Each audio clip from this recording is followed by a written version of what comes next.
Alright, so I've been away for a couple days, hence my lack of content over the weekend, but I did stay up to date with all the developments going on in Ukraine.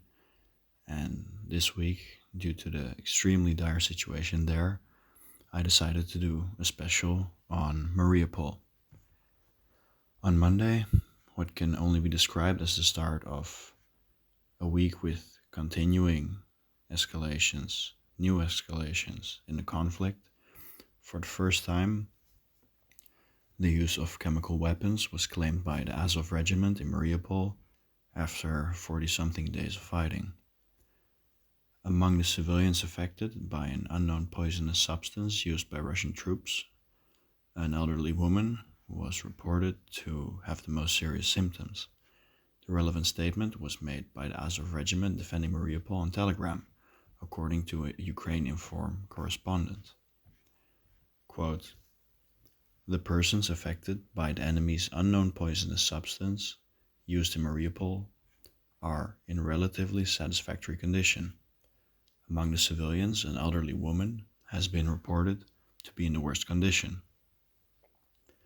The main symptoms in those affected are facial hyperemia, high blood pressure, dryness, and burning of the oropharynx and the mucous membranes of the eyes.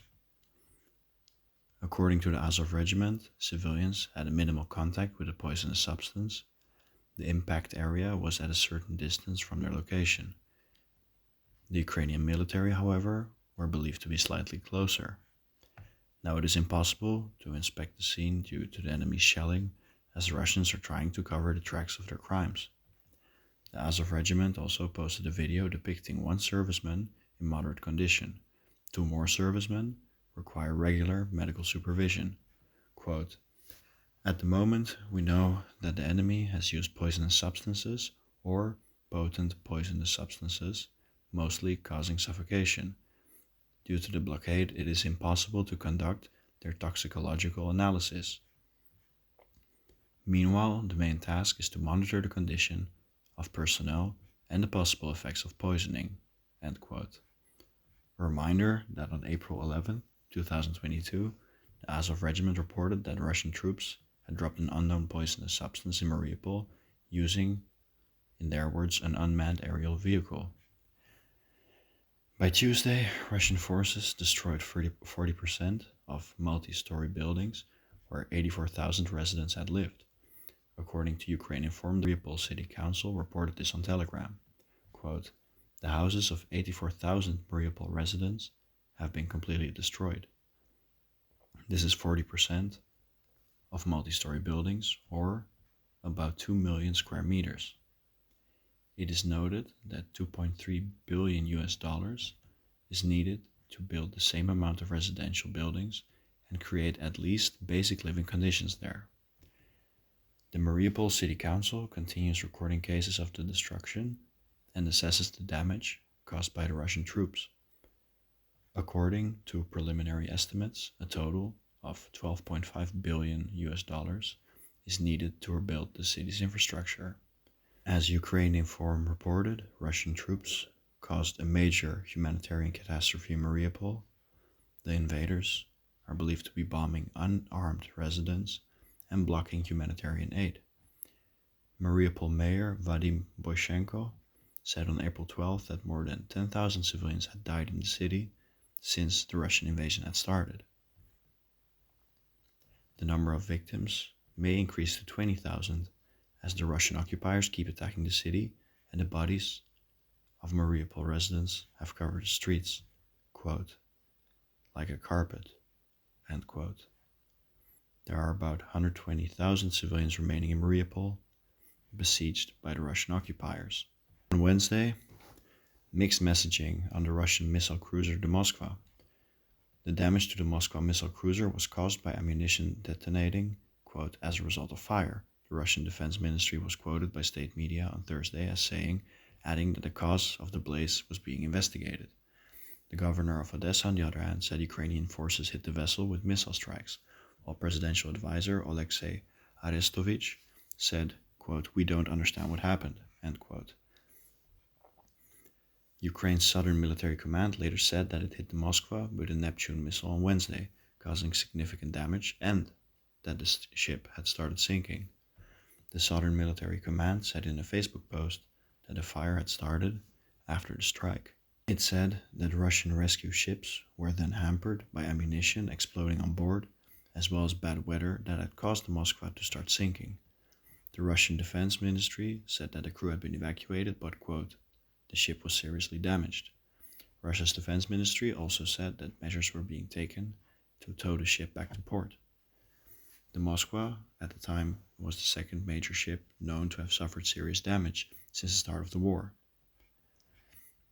Moscow's Black Sea Fleet is blockading Mariupol and off the coast of Odessa, and its ships have been used to bombard coastal cities. The Moskva gained notoriety early in the war when it called on Ukrainian border troops defending the strategic Snake Island to surrender, only to be defiantly refused. Now, I believe a couple days later it was confirmed that the Moskva actually had sunk, and that this led to, well, Putin being absolutely infuriated.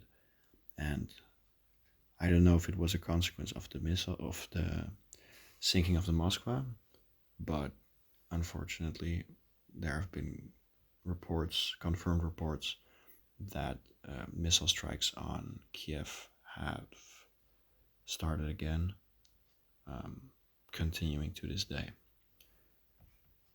On Thursday, Russian Air Force Tu-22M bombers flew into Ukrainian airspace and dropped unguided bombs on Ukrainian troops in the besieged city of Mariupol on the Sea of Azov.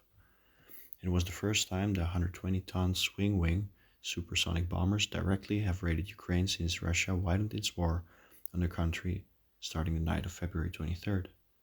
Before the Mariupol mission, the Tu-22Ms attacked Ukraine without leaving Russian airspace by firing long-range cruise missiles. The bombing run, which was recorded by a Russian drone and later confirmed by Ukrainian officials, could indicate that the Kremlin is running low on cruise missiles. It requires a certain amount of recklessness or desperation to fly the big bombers within range of enemy air defenses. The drone footage of the Tu-22M raid clearly depicts a stick of gravity bombs exploding on the campus of the Azovstal steel plant on the eastern outskirts of Mariupol. Now, this particular news item was specifically very heartbreaking, but yeah, I had to add it. Also on Thursday, the head of the UN World Food Programme, Executive Director David Beasley, warned of the dire situation in Mariupol and warned of global implications due to the lack of grain exports coming from Ukraine. In his words, people in Mariupol were being starved to death. Beasley reaffirmed the World Food Programme's continuing commitment to the port city, emphasizing that they had not given up on Mariupol, even though the situation was dire, a lack of access by World Food Programme and other aid organizations being part of the problem. Despite requests to the Russian side to access the 100,000 or so civilians left in Mariupol, WFP and other organizations have been prohibited of entering Mariupol and other conflict zones, according to the director. He also warned of global implications as grain exports are unavailable. Sadly, he notified the world that rations for millions of people, mostly in Africa, will be halved, and more may be needed due to the global costs and limited access to the resource. Beasley summed up the situation in the chilling 8 words: people are going to be starving to death. On Friday, mixed messaging over Mariupol. Russia claimed it had cleared the city, including the place where Ukrainian troops are believed to have made their last stand at the EH steel plant. Russia's defense ministry additionally said its forces would step up strikes on Kyiv. In Mariupol, Reuters journalists reached the EH steelworks, one of 2 metal plants where defenders had held out in underground tunnels and bunkers. Moscow, on the other hand, claimed to have captured it on Friday. The factory was reduced to a ruin of twisted steel and blasted concrete, with no sign of defenders present. Several bodies of civilians lay scattered on nearby streets, according to Reuters report. The Russian Defense Ministry said its troops had, quote, completely cleared, end quote, Mariupol's urban area of Ukrainian forces and blockaded the remnants in the Azovstal steelworks. Now, I tried to end this Mariupol special on a more positive note. That was impossible to do if this report was to resemble, in any sense, the reality on the ground. What I can provide you with is an optimistic note, a note that emphasizes the importance of something other than oneself, as over the weekend, Ukrainian forces in Mariupol defied Russia's surrender or die demand. The Russian armed forces, who claimed the city had been completely cleared, issued an ultimatum on Saturday, urging their opponents to lay down their arms by 6 a.m. Moscow time on Sunday and to evacuate before 1 p.m. Several hours after the deadline passed on Sunday, there was no sign of compliance by Ukrainian fighters holed up in the smoldering Azovstal steelworks, one of Europe's biggest metallurgical plants. Ukrainian Prime Minister Denis Shmyhal said that remaining Ukrainian forces in Mariupol were still fighting. Quote, the city still has not fallen, end quote.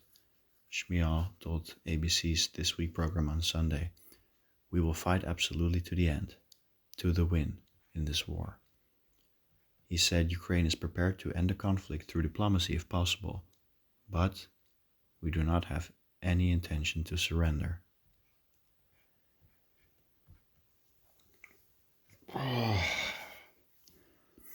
I simply have no words for